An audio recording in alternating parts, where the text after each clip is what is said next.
అప్పటి మాట ఒట్టు ఇప్పుడెందుకు చెప్పానంటే, ఆరు లేకపోయినా తన మాట, తనపై వేసిన ఒట్టు ఉండాలని.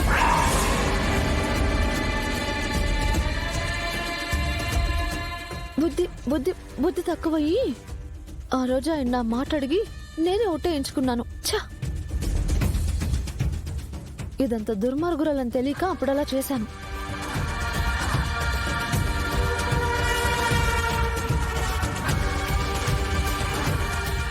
అయ్యో, ఇప్పుడు ఆయన ఎందుకు నేను లేకపోయినా నా మాట ఉండాలంటున్నారు? ఉండాలి అనుచున్నది నీ మాటనే కాదు బాలిక, నీ స్నేహితురాలిని కూడా. ఇది నీ ఇల్లు మనోహరి. ఇక్కడ నీకిష్టం వచ్చినన్ని రోజులుండొచ్చు.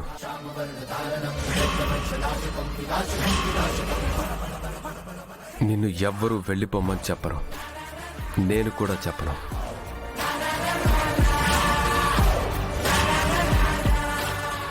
ఈ ఇంట్లో నువ్వు స్వేచ్ఛగా స్వతంత్రంగా ఉండొచ్చు.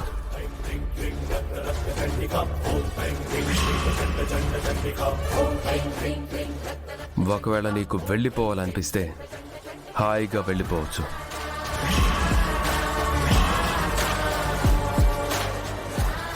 నీ అంతటి నువ్వు వెళ్ళిపోయే వరకు నీకు ఇంట్లో ఎవరి అడ్డు ఏ అభ్యంతరం ఉండదు.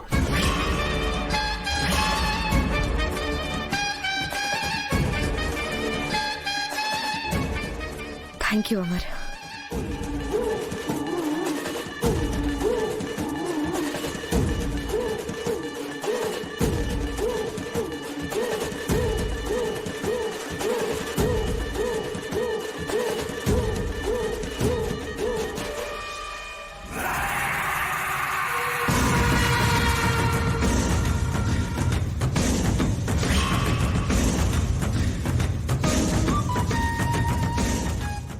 మిస్సమ్మా,